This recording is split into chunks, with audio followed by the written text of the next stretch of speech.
받으실 하나님의 말씀은 창세기 50장 15절에서 21절까지 말씀입니다. 다 같이 합독하시겠습니다. 요셉의 형제들이 그들의 아버지가 죽었음을 보고 말하되 요셉이 혹시 우리를 미워하여 우리가 그에게 행한 모든 악을 다 갚지나 아니할까 하고 요셉에게 말을 전하여 이르되 당신의 아버지가 돌아가기 전에 명령하여 이르시기를 너희는 이같이 요셉에게 이르라 내 형들이 내게 악을 행하였을지라도 이제 바라건대 그들의 허물과 죄를 용서하라 하셨나니 당신 아버지 하나님의 종들인 우리 죄를 이제 용서하소서 하매 요셉이 그들이 그에게 하는 말을 들을 때 울었더라. 그의 형들이 또 친히 와서 요셉의 앞에 엎드려 이르되 우리는 당신의 종들이니이다. 요셉이 그들에게 이르되 두려워하지 마소서. 내가 하나님을 대신하리이까. 당신들은 나를 해하려 하였으나 하나님은 그것을 손으로 바꾸사 오늘과 같이 많은 백성의 생명을 구원하게 하시려 하셨나니 당신들은 두려워하지 마소서. 내가 당신들과 당신들의 자녀를 기리리다 하고 그들을 간곡한 말로 위로하였더라. 아멘. 오늘 저는 여러분과 더불어 주어진 삶과 나의 태도라는 제목으로 말씀을 나누고자 합니다.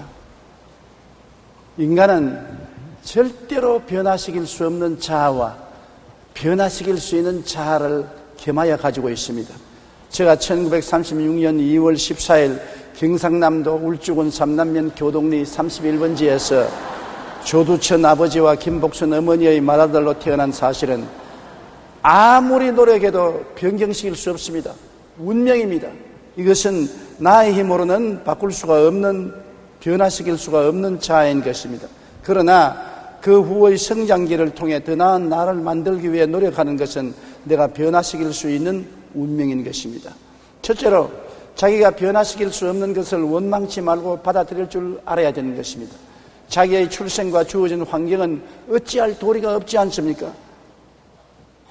내가 농촌에서 태어났든지 도시에서 태어났든지 부잣집에서 태어났든지 가난한 집에 태어났든지 좋은 환경에서 태어났든지 어려운 환경에서 태어났든지 좋은 시절에 태어났든지 나쁜 시절에 태어났든지 이와 같이 주어진 환경은 내가 어찌할 도리가 없습니다. 나는 그러한 환경 속에 우리 부모님에 의해서 태어났기 때문에 변화시킬 수 없는 사실이므로 이러한 것을 원망해서는 안 되는 것입니다.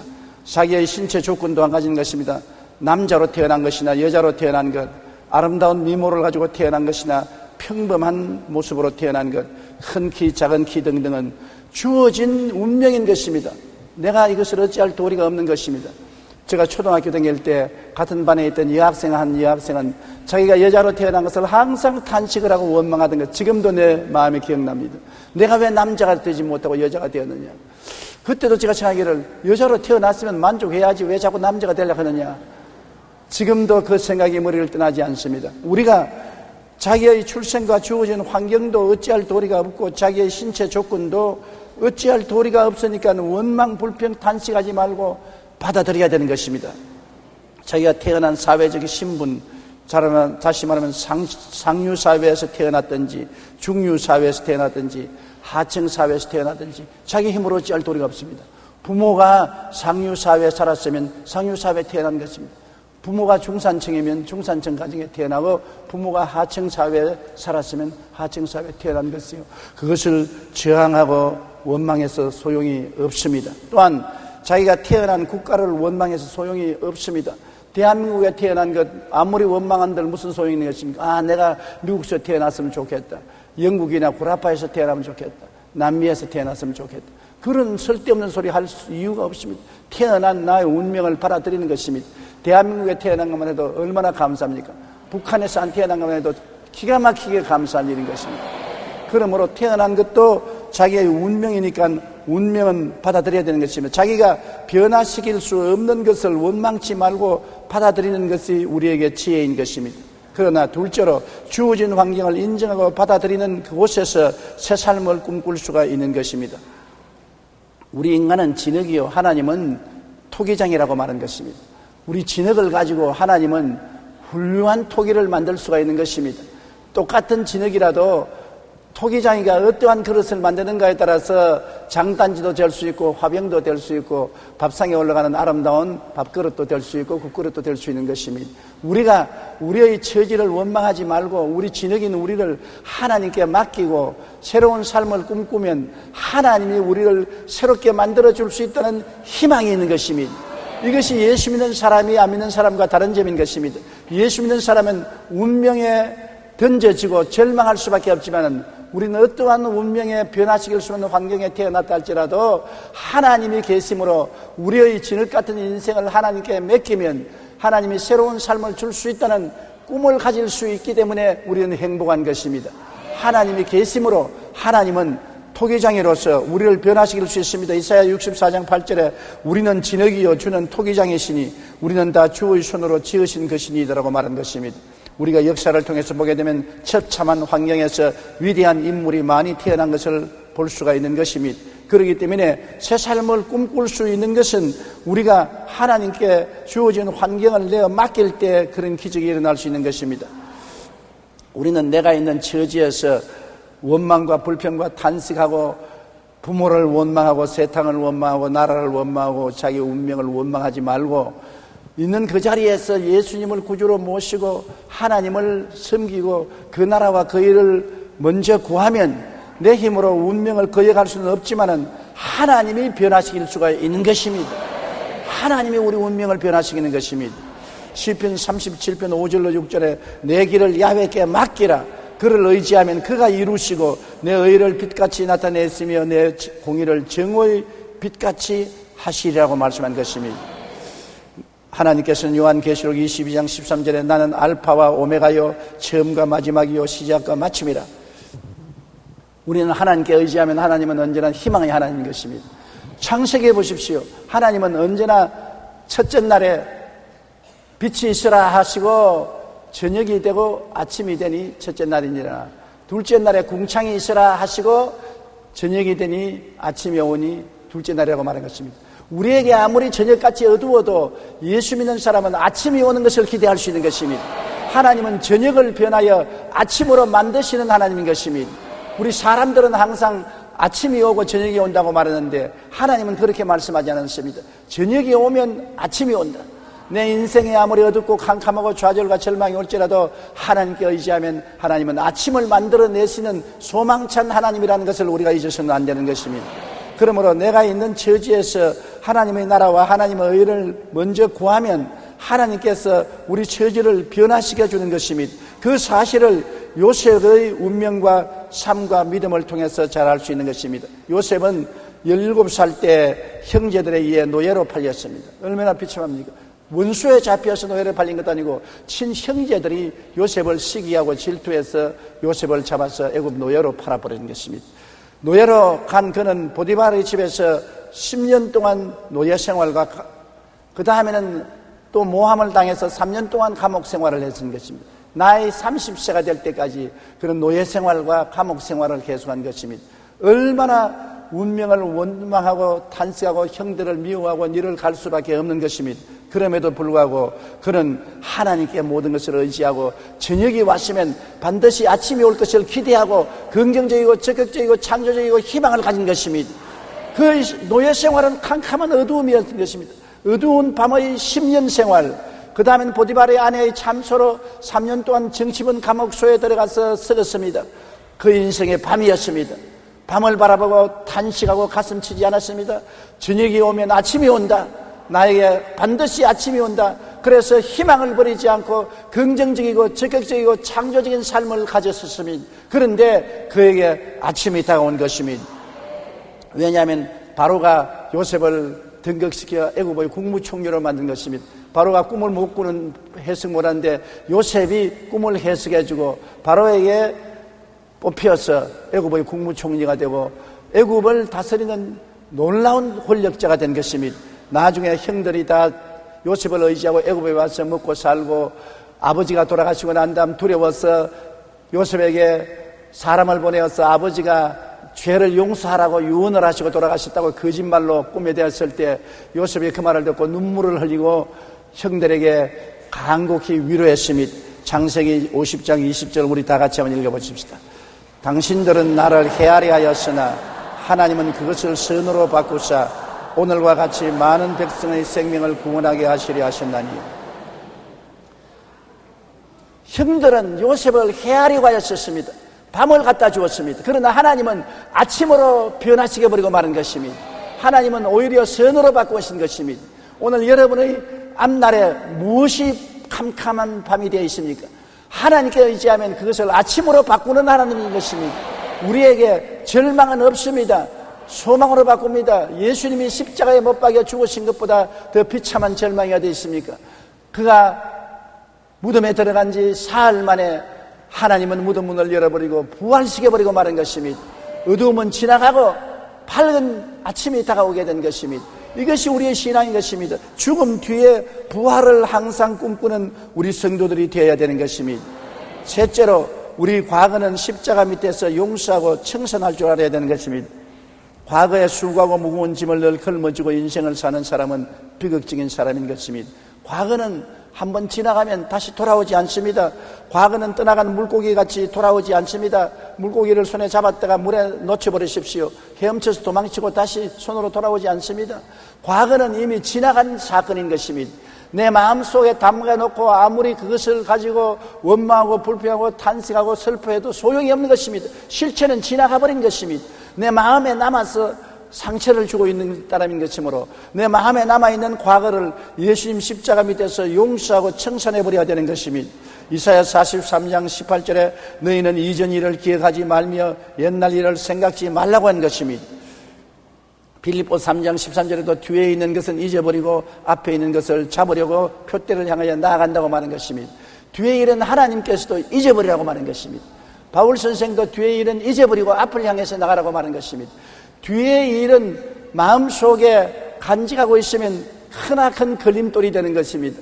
옛날에 너가 나를 이렇게 했지, 옛날에 나를 고통 주게 했지, 나에게 괴로움을 갖다 주었지. 옛날은 지나가 버렸는데 기억만 가지고서 늘 이를 갈고 피를 흘리고 있으면 그것이 나에게 독이 되어 나를 도역질하고 죽이고 멸망시킬 따름인 것입니다. 옛날은 흔쾌하게 잊어버려야 되는 것입니다. 십자가 밑에서 다 청산해버리고 던져버리고 과거를 청산해버리고 나쁜 독을 빼버려야 되는 것입니다. 그리고 과거에 배운 교훈만은 가지고 지혜를 얻기 바랍니다. 과거에 내가 잘못해서 고통을 당했으면 그 과거는 지나가 버렸으니 용서하나 거기에서 지혜로운 교훈을 배워서 다시 똑같은 실수를 안 할 수 있도록 마음속에 작정해야 되는 것입니다. 잠언서 8장 33절에 훈계를 들어서 지혜를 얻으라 그것을 버리지 말라고 말한 것입니다. 훈계를 들어서 지혜를 얻으면 더 지혜롭게 되고 지혜는 문제를 해결하는 능력을 얻게 되는 것입니다. 과거에 잘못했으면 그것이 훈계가 되어서 다시 그런 것을 하지 않도록 지혜를 얻어야 되는 것입니다. 사람이 죄를 자꾸 짓고 실패하고도 그것을 반복하는 것은 지혜를 얻지 않기 때문에 그런 것입니다. 사람이 지혜를 얻으면 교훈을 받고 새로워질 수가 있는 것입니다. 시편 119편 71절에 고난당한 것이 내게 유익이라 이로 말미암아 내가 주의 율례들을 배우게 되었나이다. 내가 고난당하고 난 다음에 깨닫고 난 다음에 하나님의 법을 배워서 다시는 고난 안 당한 길을 걸어가야만 하는 것입니다. 옛날 일을 자꾸 반복하는 것은 어리석은 일인 것입니다. 과거는 청산하되 과거에서 배운 교훈은 마음속에 간직해야 되는 것입니다. 부정적인 과거의 기억을 마음속에 간직하고 있으면 굉장히 고통스럽습니다. 과거의 죄를 늘 마음속에 기억하고 죄 때문에 탄식하고 과거에 당한 고통에 늘 피를 흘리고 과거의 실패를 원망하고 탄식하고 가슴을 치고 과거에 일어났던 여러 가지 학대를 생각하고 분노를 품고 있으면 나만 괴로웠지 과거는 이미 지나가 버렸는데 내게 아무런 도움을 줄 수가 없는 것입니다. 요한 1장 7절과 9절에 보면 그 아들 예수의 피가 우리를 모든 죄에서 깨끗하게 하실 것이요 만일 우리가 우리 죄를 자백하면 그는 미쁘시고 이루사 우리 죄를 사하시며 우리를 모든 불의에서 깨끗하게 하실 것이다. 우리를 사해 주시고 깨끗하게 해주시는 하나님이 계시기 때문에 과거의 죄도 십자가 앞에서 청산하고 고통도 청산하고 실패도 청산하고 분노도 청산해버려야 되는 것입니다. 나는 우리 교회 자매님 한 분이 제게 신앙 상담을 왔는데 과거 때문에 그 마음에 굉장한 고통을 당하고 있었습니다. 그 남편은 굉장한 성공한 사업가로서 아주 부자로 살았었습니다. 생활 환경이 좋고 행복하지만 그 부인은 병들어서 죽어가게 되고 불민증에 걸리고 소화불량증에 걸리고 몸도 약하고 고통을 당하고 병원에 가서 아무리 치료해도 치료받지 못했습니다. 그가 나에게 와서 신앙 상담 왔을 때는 몸이 아주 초췌했었습니다. 그는 무엇 때문에 그런 고통스러운지 내가 이야기하라고 하니까 과거의 이야기를 하는 것입니다. 피란 시절에 얼마나 괴로웠었습니까? 어머니하고 그가 부산 피란 생활에 가서 고통을 당하고 당한방에서 살다가 지금 남편을 만나서 결혼하지 않고 같이 살게 된 것입니다. 그런데 불행하게도 어머니가 치매에 걸리게 된 것입니다. 대소변을 갈리지 않고 온갖 것을 다 찢고 집안을 엉망으로 만들었는데 조그마한 비둘기 창통만한 당한방에서 그렇게 하니까 남편이 더 이상 살지 못하겠다. 어머니하고 떠나든지 나에게 떠나든지 둘 중에 하나를 택하라고 말했었습니다. 이 어린 소녀가 결혼도 안 하고 만난 남편과 같이 사는데 어머니가 치매에 걸려서 똥오줌을 싸고 온 집안을 엉망으로 만드니 누가 그 남편이 살려고 합니까? 그래서 할 수 없이 그 어머니를 데리고 버스를 타고 시골로 가서 버스 정류장에 내려놓고 돌아왔습니다. 그 이후로 어머니는 죽은지 살은지 모릅니다. 살기에 바빠서 어머니 버린 것조차 생각하지 않아 있었습니다. 수복이 되고 난 다음 서울에 올라와서 그 남편은 대승을 했습니다. 큰 중소기업의 사장이 된 것입니다. 그런데 그때부터 과거의 생각이 나는 것입니다. 어머니를 버린 그 죄가 마음속에 고통이 와서 그는 너무나 괴롭게 된 것입니다. 하루를 편안하게 살 수가 없습니다. 과거는 지나갔습니다. 6.25 사변의 그 고통은 지나갔습니다. 그때 모든 사람들이 다 고통당했는데 고통은 지나가고 이제는 편안하고 잘 살게 되었는데 환경은 지나갔지만은 마음속에 있는 과거는 지나가지 않았었습니다. 그래서 내가 그 자매님께 말했습니다. 자매님이 치매에 걸린 어머니를 버린 것은 참으로 잘못했지만은 그때 환경에 저도 6.25 사변을 당했지만은 앞뒤를 가릴 도리가 없는 고통스러운 생활이었었습니다. 입에 풀칠하기가 얼마나 힘들었든지 굶어 죽는 사람이 비일비재한 그 상황에서 소녀의 몸으로 어찌할 도리가 없었을 것입니다. 그러면 지금 돌이켜 생각해 보십시오. 어머니가 지금 살아 계신다면은 자기 하나밖에 없는 딸이 고통을 당하고 병들어 죽기를 원하겠습니까? 자기 딸이 행복하게 살기를 원하겠습니까? 어머니의 심정을 생각해 보십시오. 어머니는 딸보다도 마음이 다릅니다. 어머니가 지금 살아계신다면 어떤 고통을 당하더라도 딸의 행복을 원하지 않겠습니까? 당신이 어머니에게 효도하는 것은 지금 마음에 기쁘고 행복하게 사는 것이 버린 어머니에게 효도를 하는 것입니다. 그러므로 마음을 털어버리십시오. 마음을 털어버릴 수 없다고 그랬었습니다. 예수님이 십자가에서 당신의 죄를 대신 짊어지고 못 박혀서 몸짓고 피를 흘렸습니다. 예수께 나오면 보혈이 당신 마음을 씻어주는 것입니다. 그래서 주님 앞에 꿇어앉아 회개하고 예수님의 보혈을 의지하고 난 다음에 그 마음의 과거를 씻었습니다. 과거를 청산하고 과거가 깨끗하게 되자 마음이 가벼워지고 얼마나 기뻐하고 즐거워했던지 그 다음 이후에 교회에 얼마나 충성하고 헌신하고 하나님을 잘 섬기고 주께 영광을 돌리는 삶을 사는 것을 보았습니다. 여러분, 과거는 이미 지나간 사건이지만은 내 가슴 속에 품고 있으면 그것이 내 마음에 독이 되고 나를 도적질하고 죽이고 멸망시키는 것입니다. 과거를 청산할 수 있는 길은 예수님 십자가에서 회개하고 보혈로 씻는 길밖에는 다른 길이 없는 것입니다. 골로새서 3장 9절로 10절에 옛사람과 그 행위를 벗어버리고 새사람을 입었으니 이는 자기를 창조하신 이의 형상을 따라 지식에까지 새롭게 하심을 입은 자니라. 우리 과거의 행위를 벗어버리고 새사람을 입었었습니다. 주님이 십자가에서 우리 옛사람을 끌어안고 청산해버리고 새사람으로 만들어서 우리에게 선물로 주신 것입니다. 누구든지 그리스도 안에 있으면 새로운 피조물이라. 이전 것은 지나갔으니 보라 새 것이 되었도다. 예수님 안에서만 새사람이 될 수가 있는 것입니다. 그러므로 부정적인 과거의 기억을 정화해야 되는 것입니다. 흑인 사생아로 빈민가에서 태어나 13살 때 성폭행을 당하고 14살에 임신을 하고 20대에는 마약에 빠져 있었던 오프라 윈프리는 누가 보아도 인생의 실패자가 될 수밖에 없었습니다. 오늘 오프라 윈프리라고 말하면 여러분 영어를 아는 세계 속에서는 모르는 사람이 없을 만한 놀라운 토크쇼의 천재인 것입니다. 그런데 그녀는 실패의 위기와 고난을 극복하는 흑인 여성들의 강인한 삶을 다룬 소설을 읽으면서 자신의 약점과 부끄러운 과거를 이겨낼 의지를 길렀습니다. 그리고 더욱 나은 미래의 삶을 위해 간절히 기도하며 하나님께 구했습니다. 그리고 마침내 토크쇼의 프리마돈나로 추앙받으며 배우로서 영화와 텔레비전 프로그램 제작자로서 자선가로서 그리고 사업가로서 실패를 극복한 산 증인으로 서게 된 것입니다. 미국의 경제 전문지 포브스는 지난 1년간 미국 TV 방송 진행자 중에서 최고로 많은 돈을 버는 스타로 오프라 윈프리를 꼽았습니다. 그녀는 이렇게 말했습니다. 당신의 상처를 지혜로 바꾸라. 오프라 윈프리가 자기의 과거의 상처를 가슴에 품고 있었다면 결코 일어날 수 없습니다. 그러나 예수님 십자가에서 그 상처를 다 청산하고 자기를 성폭행하고 어린 소녀의 임신을 시키고 버린 남자를 용서하고 재기할 수 있는 꿈을 꾸었기 때문에 그는 오늘날 세계적인 인물이 된 것입니다. 실패는 모든 것의 끝이 아니라 새로운 지혜를 열어주는 기회가 되는 것입니다. 우리는 부정적인 과거의 기억을 청산하고 과거에 배운 교훈에서 지혜를 얻어서 새 출발하는 우리가 되어야 될 것인 것입니다. 넷째로, 더 나은 내일에 대한 꿈과 믿음을 우리는 마음속에 가져야 되는 것입니다. 환경은 변하지 않았더라도 꿈과 믿음은 가질 수가 있는 것입니다. 꿈과 믿음이란 내 마음속에 가지는 것이지 다른 사람이 갖다 주는 것이 아닌 것입니다.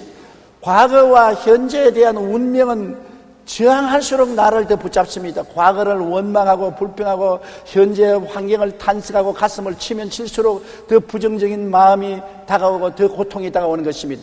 과거에 저항하지 말고 과거를 용서해 버리십시오. 현재에 원망 불평하지 말고 하나님께 내어 맡겨버리십시오. 여러분은 내일을 향해서 살아야만 되는 것입니다. 운명을 바꾸시는 하나님을 바라보아야 되는 것입니다. 잠언서 3장 5절로 6절에 너는 마음을 다하여 야훼를 신뢰하고 내 명철을 의지하지 말라. 너는 범사의 그를 인정하라. 그리하면 내 길을 지도하시리라. 하나님이 우리의 과거를 청산하고 현재를 변화시켜 서 새로운 세계를 만들어줄 토기장으로서 우리와 함께 계신다는 것을 잊어서는 안 되는 것입니다. 잠언서 16장 9절에 사람이 마음으로 자기의 길을 계획할지라도 그의 걸음을 인도하시는 야훼시니라. 하나님이 우리의 걸음을 인도하시기 때문에 하나님께 우리가 맡기면 하나님께서 우리를 붙들어 주시는 것입니다. 우리는 잃어버린 것을 가지고 자꾸 계산하고 집도 잃어버렸다, 자식도 잃어버렸다, 건강도 잃어버렸다, 나는 아무것도 없다, 세상에 이럴 수가 있느냐, 하나님도 무심하다, 이런 인생을 살아서 뭐냐, 이렇게 탄식하면 아무도 도와줄 수 없는 것입니다. 사람은 잃어버린 것을 계산하지 말고 그래도 지금 가지고 있는 것을 계산해야 되는 것입니다. 지금 그래도 나는 살아있다, 그래도 나는 친구가 있다, 그래도 나는 건강이 있다, 있는 것을 생각하고 감사해야지 없는 것을 자꾸 덜추어서 원망 불평하면 아무도 그를 도와줄 수 없는 것입니다. 과거도 이미 지나간 것이 놓아버리고 현재 고통스러운 환경은 바라보지 말고 그 가운데 내가 가지고 있는 것을 보고 하나님께 감사하면 감사하는 자에게 하나님이 축복을 주시는 것입니다. 촛불을 보고 감사하면 전등불을 주시고 전등불을 보고 감사하면 달빛을 주시고 달빛을 보고 감사하면 태양을 주시고 태양을 보고 감사하면 천국을 주시는 하나님이신 것입니다. 잃어버린 것에 연연해하지 마세요. 이전보다는 작겠지만 현재 남아있는 부분이 있다는 사실과 꿈이 바로 행복의 조건입니다. 마음속에 꿈이 있나요? 그렇다면 언제든가 반드시 이루어질 겁니다. 이 말은 베제트 병으로 죽음에서 기적적으로 살아남은 임택 씨의 말인 것입니다. 그는 초등학교 5학년 때 한쪽 눈을 실명하고 21살 때 두 눈을 모두 실명한 상태에서 피부염이 걸리고 구내염이 걸리고 관절염, 고혈압의 합병증으로 고통 가운데 혀 구멍이 7개나 뚫어졌었습니다. 음식물은 물론 물도 마시지 못했습니다. 의사도 포기하고 가족들도 곧 죽을 사람이라고 여겼지만 우연히 참석한 전도 집회에서 예수님을 영접하고 오직 하나님만 의지하여 하나님의 은혜로 기적적으로 무서운 병에서 고침을 받은 것입니다. 이후 하나님께 무엇을 드릴까만 생각하다가 새벽 예배 피아노 반주자가 없는 것을 보고 저 자리가 내 자리라는 생각으로 오로지 독학으로 30대 피아노를 배워 새벽 예배 피아노 반주자로 7년간 봉사했습니다. 장님인데 선생도 없고 아무도 없는데 지팡이 짚고 새벽 기도에 나갔는데 새벽 기도에 피아니스트가 없어 음악 반주를 못하니까 저 자리가 내 자리다. 나는 비록 눈을 보지 못하고 배운 것이 없지만은 손이 성하니까 피아노를 배워서 새벽 반주를 해야 되겠다고 그래서 그날부터 피아노를 열심히 연구하고 공부해가지고서 피아노 반주자가 되어서 교회 새벽기도에 7년 동안 피아노 치는 봉사를 했습니다. 그 이후에 작곡과 편곡, 피아노 조율을 배우고 40대 컴퓨터를 배웠으며 이러한 것을 바탕으로 50대가 된 지금은 세계적인 미디어 뮤지션의 꿈을 키워나가고 있는 것입니다. 지금 처한 상황이 바꿀 수 없는 것이라면, 겸허히 그 상황을 받아들이고 바꿀 수 있는 것이라면 주님을 의지하여 꿈과 소망을 가지고 내일을 향해 최선을 다하는 삶과 행복한 삶을 만들어내야 되는 것입니다. 내가 바꿀 수 없는 운명을 붙잡고서 울면 무엇하는 것입니까? 왜 장님이 되었노? 왜 여러 가지 병이 들어왔냐? 왜 혀가 7건이나 구멍이 뚫어졌나? 나는 왜 이렇게 버림받은 인생이 되었나? 하나님도 원망하고 부모도 원망하고 운명과 환경을 원망한다면 그는 버림받고 아무도 도와줄 수 없습니다. 그러나 교회에 나가서 말씀을 듣고 예수님을 구주로 모시고 하나님께 부르짖어 기도한 결과에 하나님이 병을 다 고쳐주셨습니다. 비록 장님이지만은 손발이 있으므로 그걸 가지고 피아노를 배워서 피아니스트가 되고 교회 봉사하게 되고, 그는 피아노 작곡도 하고 편곡도 하고 조율도 배우고 컴퓨터도 배우고 이제는 당당한 사회인으로서 성공한 사람이 된 것입니다. 있는 것을 가지고서 감사하고 그를 통해서 꿈과 희망을 가진 이상 그를 중지시킬 사람은 없었던 것입니다. 여러분, 무엇이 있습니까? 오늘 예배에 참석한 여러분 가만 보십시오. 여러분 두 눈이 있지요, 귀가 있지요, 입술을 열어서 말할 수 있지요, 두 손이 있지요, 건강을 가지고 있지요, 그리고 30세 때 밥 잡수고 나오셨지요. 얼마나 많이 있습니까? 6.25를 통해보지 않은 사람은 저 말이 실감이 안 날 것입니다. 저는 6.25를 통한 사람이기 때문에 그때 여러분 모든 사람들은 다 잃어버렸습니다. 가족도, 건강도, 직장도 아무것도 없는 정말 하늘과 땅 아래 외로운 빈손 들고 그래도 삶을 이어나간 것입니다. 그게 비교하면 지금은 부자 중에 부자요, 행복한 중에 행복한 것입니다. 없는 것을 생각하지 말고 있는 것을 생각하고 감사하는 여러분 되시기를 주님 이름으로 축원합니다. 하나님께 우리는 조급하게 굴지 말고 하나님 앞에서 꿈과 믿음을 가지고 하나님께 시간을 드려야 되는 것입니다. 하나님을 기다려야 돼요. 하나님은 여러분을 원하는 대로 신속히 다가오지 않더라도 반드시 우리를 찾아오시는 것입니다. 시편 123편 2절 우리 다 같이 읽어보십시다. 상전의 손을 바라보는 종들의 눈같이, 여주인의 손을 바라보는 여종의 눈같이 우리의 눈이 야훼 우리 하나님을 바라보며 우리에게 은혜 베풀어 주기를 기다리나이다.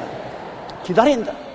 종이 상전의 손을 바라보고 여종이 여주인의 손을 바라보고 무엇을 시킬지 기다리는 것처럼 우리도 하나님을 바라보고 기다리면 하나님이 우리를 도와주신다는 것입니다.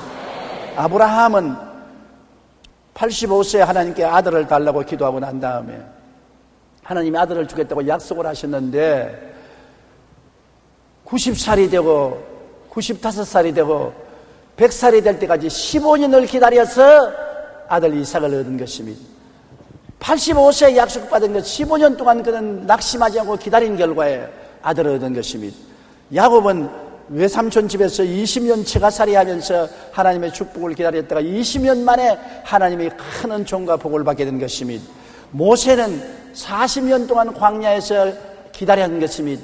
그래서 40대 이루지 못한 꿈을 80에 하나님이 이루어 주셔서 이스라엘 백성을 애굽에서 해방시킬 수가 있은 것입니다.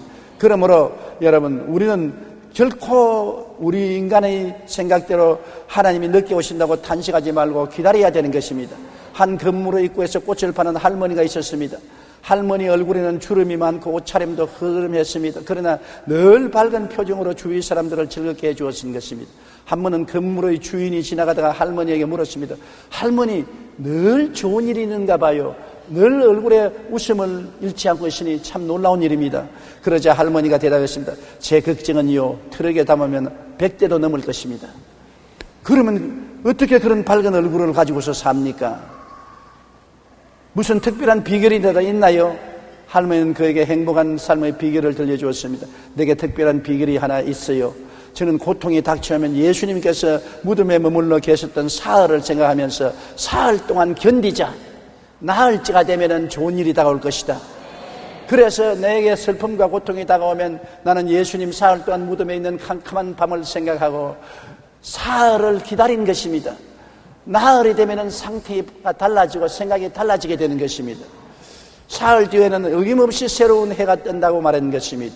우리는 고통에 처할 때 십자가의 사랑을 생각하고 낙심하거나 좌절하지 말아야 할 것입니다. 할머니처럼 사흘만 인내하면 대부분의 문제는 자연히 해결되고 더 나은 내일을 향한 용기와 희망이 생겨나는 것을 체험할 수가 있는 것입니다. 그렇기 때문에 너무 서둘지 말고 우리는 인내를 가지고 하나님이 우리를 도와줄 것을 기다려야 되는 것입니다. 옛날에 하나님을 믿은 사람들은 10년을 기다리는 것을 보통으로 느꼈습니다. 20년, 30년을 보통으로 기다린 것입니다. 우리는 열흘을 못 기다리고 한 달을 못 기다릴 때가 많은 것입니다. 우리는 기다릴 줄 알아야 되는 것입니다. 주님께 기다리고 주를 바라보고 살든지 죽든지 흥하든지 망하든지 성하든지 쇠하든지 주님을 바라봅니다. 주님을 바라보고 기다리는 것입니다. 사람의 힘으로 1년간 해도 안 될 것 주님이 찾아오면 하루 만에 이루어 주시는 것입니다. 하나님의 기적은 순식간에 다가와서 모든 것을 바꾸어 놓을 수가 있는 것입니다. 낙심하지 말고 주님을 앙망하고 기다려야 되는 것입니다. 십자가의 사랑을 생각하고 낙심하거나 좌절하지 말아야 되는 것입니다. 주님이 우리를 지극히 사랑한다는 것을 알면 낙심하지 않습니다. 여러분, 주님이 과연 나를 사랑하실까? 나를 관념하실까? 나를 기억하실까? 이렇게 생각하면 초조해지지요. 주님이 나를 뜨겁게 사랑하는 것을 알면 주님이 나를 돌보아 주실 것이라는 것을 알고 기다릴 수가 있는 것입니다. 로마서 8장 32절과 37절에 보면 자기 아들을 아끼지 아니하시고 우리 모든 사람을 위하여 내어주시니가 어찌 그 아들과 함께 모든 것을 우리에게 주지 아니하시겠느냐. 그러나 이 모든 일에 우리를 사랑하신 이로 말미암아 우리가 넉넉히 이기느니라고 말한 것입니다. 하나님이 우리를 사랑하지 않는다면 그 외아들을 우리를 위해서 십자가에 못 박을 리가 있겠습니까? 예수님이 우리에게 사랑이 없다면은 자기를 십자가에 내놓고 몸짓고 피 흘리기까지 참으면서 우리를 위해서 죽을 리가 있겠습니까? 오늘 하나님 아버지와 예수님은 무궁한 사랑으로 여러분을 사랑하는 것입니다. 그러나 나를 어떻게 알아줄까요? 여러분, 하나님이 부르지 아니하시면 주께로 나올 자가 없다고 말한 것입니다. 이 수많은 사람 중에 여러분이 오늘 교회에 와서 앉아 계신 것은 하나님이 여러분을 아시고 택해서 불렀기 때문에 오신 것입니다. 우리가 언제 하나님 보았나요? 예수님 얼굴을 쳐다본 적 있나요? 하나님을 본 적도 없고 예수님을 본 적도 없지만은 예수님을 믿고 나온 것은 하나님이 성령으로 여러분을 택해서 여러분을 불렀기 때문에 나온 것입니다. 그러므로 여러분은 하나님을 모르나 하나님은 여러분을 아시고, 여러분은 예수님을 못 보시나 예수님을 여러분 보시고, 하나님이 여러분을 미리 사랑하셔서 예정하시고 불러주셨기 때문에 온 것입니다. 하나님은 여러분을 알고 계십니다. 하나님은 여러분을 사랑하고 계십니다. 여러분이 하나님께 맡겨도 괜찮습니다. 하나님께서 책임져 주시는 것입니다. 옛날에 우리 집이 높은 지대에다가 집을 지어놓고 난 다음에 그 다음 마당은 좀 낮은 데 있었습니다. 우리 아버님께서 내 어릴 때 나를 높은 데 마루에 세워놓고 난 다음에 뛰어내리라 내가 안아주마, 뛰어내리면 나 안아주마, 그런 걸 늘 기억이 납니다. 그런데 나는 겁이 났어요. 아버지가 만약 안 안아주면 나는 박살이 날 테니까. 아버지 정말 날 안아줄래? 안아준다니까. 자, 뛰어라. 그럼 뛴다. 하나 둘. 나 못해. 왜 아버지가 안아준다는데 왜 못하냐? 뛰어라. 그러면 정말 뛴다. 예, 요시 뛴다.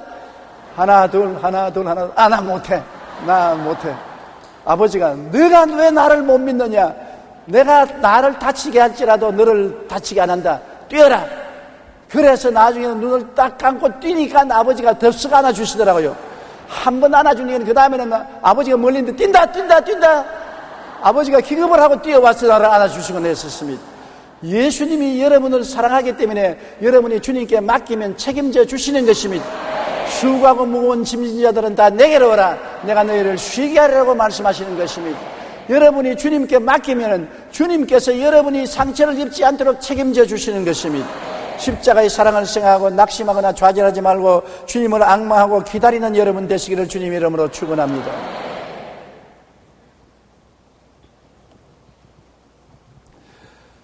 우리가 세상에 살면서 바꿀 수 없는 운명과 환경은 많지 않아요.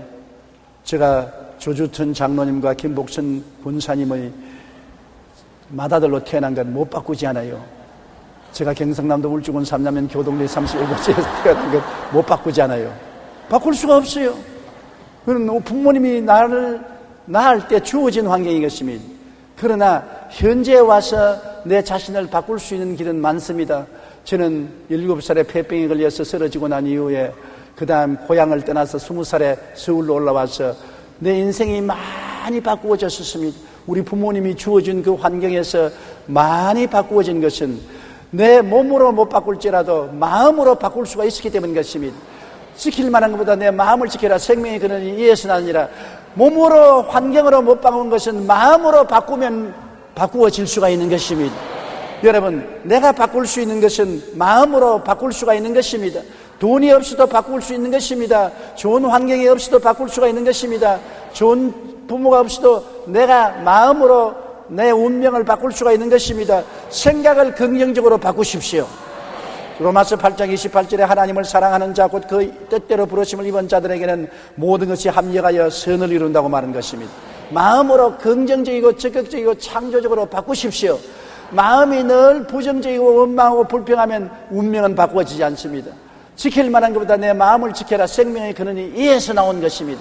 마음을 주님을 의지하고 긍정적이고 적극적이고 창조적으로 바꾸고 좋은 일이 일어날 것을 기대하고 희망찬 마음으로 만들어야 되는 것입니다.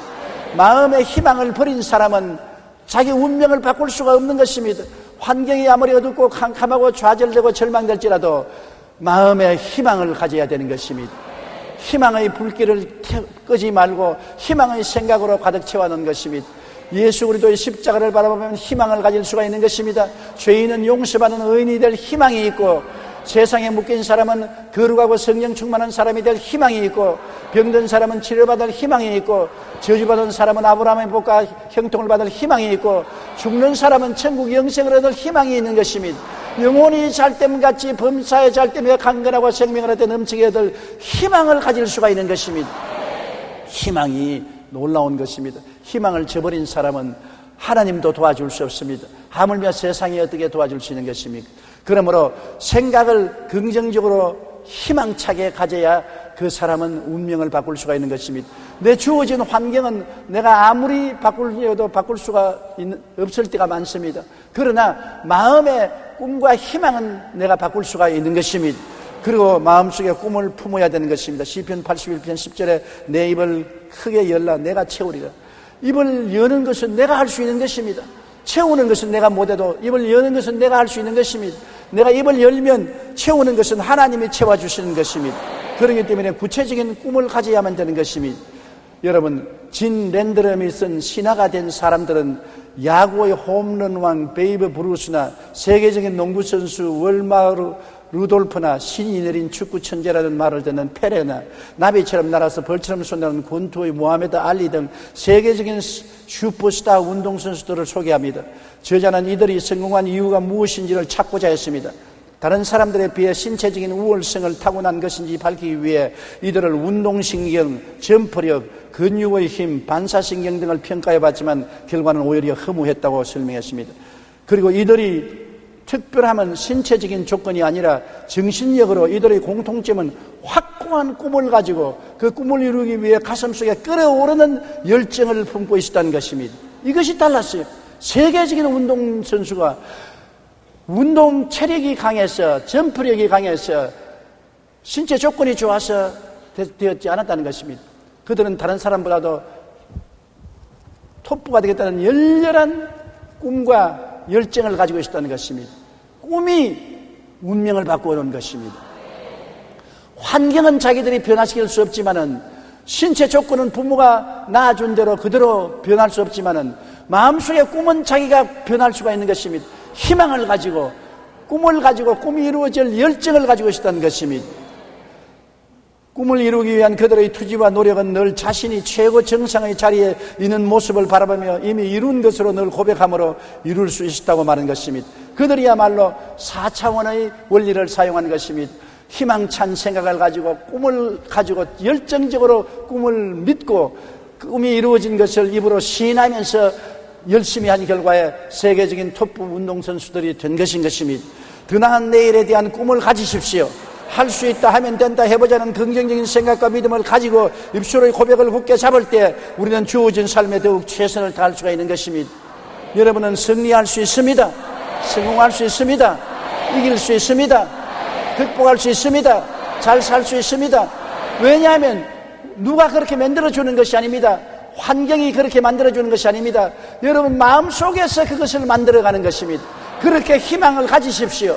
그렇게 꿈을 꾸십시오. 그렇게 믿음을 가지십시오. 그렇게 입술로 고백하십시오. 그럴 때 하나님의 역사가 일어나게 되는 것입니다. 이렇기 때문에 운명은 변화시킬 수가 없고 환경은 변화시킬 수 없고 내 주변은 변화시킬 수 없지만 마음은 변화시킬 수가 있는 것입니다. 마음을 변화시켜서 운명과 환경을 변화시키고 위대한 인물이 되는 것입니다. 마음을 변화시키지 않으면 결코 여러분의 자원은 동원할 곳이 없는 것입니다. 오늘 여러분은 하나님의 형상과 모양대로 지음을 받았었습니다. 하나님은 만물을 지으시고 다스린 분이신 것입니다. 그러므로 여러분에게도 만물을 창조하고 다스릴 능력을 주신 것입니다. 하나님의 형상과 모양입니다. 하나님을 본 자가 있나요? 그러나 여러분이 하나님의 형상이 있는 것입니다. 하나님은 창조하고 다스리는 능력이 있는 것처럼 여러분에게도 창조하고 다스리는 능력을 하나님은 주신 것입니다. 인물이 잘나고 못난 것 상관없습니다. 키가 크고 작은 것 상관할 것 없습니다. 몸무게가 나고 안 나고 상관할 것 없습니다. 그러나 마음은 여러분 스스로가 다스려야 되는 것입니다. 마음의 희망을 가지고 마음의 최고가 되려는 꿈을 가지고 마음의 굳은 믿음을 가지고 입술로 창조적인 고백을 하고 나가는 이 사람은 운명과 환경을 창조하고 다스리는 하나님의 위대한 능력을 사용할 수가 있게 되는 것입니다. 그러므로 여러분이 태어나서 자란 환경을 돌아보고 원망탄식하지 말고 지금 살고 있는 여러분, 내일에 대한 책임은 여러분에게 있는 것입니다. 마음에 가득한 것이 밖으로 나옵니다. 마음에 무엇을 가지고 있습니까? 그것이 여러분의 내일을 만들고 있는 것입니다. 여러분의 내일은 바로 여러분 속에 있다는 것을 잊지 마시기 바랍니다. 여러분의 속을 하나님 말씀으로 가꾸고 개발하면 상상을 초월한 위대한 역사를 이룰 수가 있는 것입니다. 그리고 여러분은 믿음을 행사하십시오. 하나님은 여러분 각 사람에게 이미 믿을 수 있는 능력을 주신 것입니다. 제자들이 예수께 나와서 주님 우리에게 믿음을 더하소서 하니까 주님이 애따 믿음을 가져라 그렇게 말하지 않았었습니다. 믿음이 이미 있는데 있는 믿음의 겨자씨 한 알만만 사용하면 이 산들을 명하여 바다에 던져야 될 것이요 못할 일이 없겠다고 말한 것입니다. 이미 있는 믿음 중에 겨자씨만한 것만이라도 사용하라는 것입니다. 주님은 믿음을 달라는 제자들에게 믿음을 더 줄 필요가 없다. 이미 있는 믿음 중에 겨자씨만한 믿음만 사용하라는 것입니다. 겨자씨 여러분 봤죠? 목걸이도 있고 전화면 펜들륨도 있고 그게 겨자씨가 얼마나 적습니까? 겨자씨 하나만한 믿음만 사용하라는데 그것은 여러분이 이미 겨자씨만한 믿음은 다 가지고 있다는 것을 말하는 것입니다. 저기 보십시오. 겨자씨 들어있잖아요. 빨갛게. 그러므로 믿음이 없다는 생각은 절대로 하지 마세요. 따라 말씀하세요. 나는 겨자씨 하나만한 믿음이 있습니다. 더 큰 믿음 필요 없습니다. 겨자씨 하나만한 믿음이 있으면 충분해요. 산만 옮겨가면 됐지 뭐 더 이상 뭐가 필요한 것입니까? 그러므로 믿음을 행사하십시오. 하나님을 믿으십시오. 안 믿는 사람은 이 믿음을 행사할 수 없는 것은 하나님이 없는데 뭘 믿으라고요? 우리는 하나님을 믿는 것입니다. 하나님을 믿어라. 누구든지 이 산들을 명하여 저 바다에 던지라고 그것이 이룰 줄 믿고 마음에 의심하지 않으면 그대로 되리라. 로마서 4장 11절에 하나님은 죽은 자를 살리시며 없는 것을 있는 것 같이 부르시는 하나님이시니 이 하나님을 믿으면 가슴 펴고 담대할 수 있는 것입니다. 하나님은 기적을 행하시는 하나님이기 때문인 것입니다. 그리고는 입술의 고백을 굳게 잡아야 되는 것입니다. 여러분 오늘 여러분이 찬송을 열심히 하면서 손바닥을 치고 찬송 부르는 것을 제가 가만히 보고 또 텔레비전 스크린에 보니까 어떤 사람은 가만히 앉아있어요. 어떠한 사람은 입만 덜썩덜썩해요. 왜 찬송이 중요합니까? 찬송은 여러분 신앙의 고백인 것입니다. 찬송 부르는 대로 되는 것입니다. 그렇기 때문에 길을 쓰고 찬송을 부르는 것은 내 입술의 고백을 찬송을 통해서 하는 것입니다. 고백은 하면 할수록 좋습니다.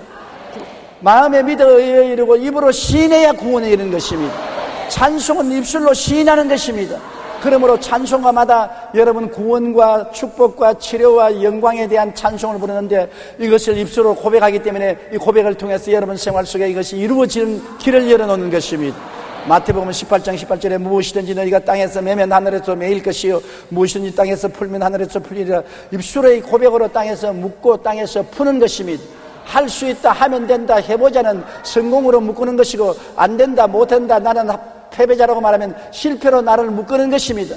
입술의 말이 여러분의 운명의 행로를 결정하는 것입니다. 어디를 향해서 갑니까? 낭패와 실망과 절망을 향해서 가는 사람은 낭패와 실망의 절망의 말을 하는 것입니다. 성공과 승리와 축복을 향해 가는 사람은 성공과 승리와 축복의 말을 하는 것입니다. 말이 우리의 가는 길을 이끌어가는 것입니다. 말이 우리 환경을 만들어가는 것입니다. 고치가 입술에 나오는 실로서 자기 집을 짓는 것처럼 누에가 여러분도 입에서 나오는 말로 여러분의 환경을 만들어가는 것입니다.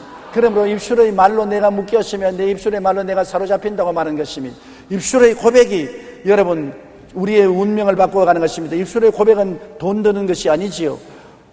운명과 환경에 따라서 입술의 고백을 우리가 하고 못하고 하지 않습니다. 내가 선택하는 데 달려있는 것입니다. 그러므로 오늘 제가 여러분에게 설교한 것은 우리가 바꿀 수 있는 운명이 있고 바꿀 수 없는 운명이 있습니다. 우리가 태어난 환경이나 사회적 지위나 그런 것은 바꿀 수가 없는 것입니다. 주어지는 환경인 것입니다. 그러나 그 가운데서 바꿀 수 있는 것은 내 마음으로서 바꾸면 환경이 바꾸어진다는 것입니다. 내 마음의 희망찬 생각으로, 마음의 꿈으로, 마음의 믿음으로 입술로 고백을 가지고 열심히 밀고 나가면 기적이 일어나고 내 살아갈 운명과 환경은 바꾸어지게 된다는 것입니다. 푹 썩은 퇴비에서 좋은 화초나 곡식이 자라는 것입니다. 내가 깨어지고 아집이 썩어지고 전적으로 주님께 의지하면 그곳에서 하나님은 아름다운 꽃이 피게 하시는 것입니다. 죽음은 절대 절망이지만 그 죽음 위에 예수님의 부활의 꽃이 피어나는 것입니다. 우리에게 아무리 절망이 다가와도 우리에게 희망은 있습니다. 왜냐하면 우리는 하나님이 같이 계시기 때문인 것입니다. 하나님의 사랑을 받고 있기 때문인 것입니다. 내일은 오늘보다, 다음 달은 금번달보다,明년은 금년보다 더 좋아질 희망을 가지고, 더 찬란한 꿈을 가지고, 믿음을 가지고, 입술의 고백을 가지고 나가야만 되는 것입니다. 하나님은 죽은 자를 살리시고 없는 것을 있는 것까지 부르시는 것입니다. 없는 것을 희망하고 없는 것을 꿈꾸고 없는 것을 믿고 없는 것을 있는 것까지 말하는 여러분 되시기를 주의 이름으로 축원합니다. 우리 고개 숙여 기도드리겠습니다. 사랑이 많으신 우리 하나님 아버지, 우리가 바꿀 수 있는 운명이 있고 바꿀 수 없는 운명이 있습니다. 우리가 태어난 것은 바꿀 수가 없습니다. 태어난 우리의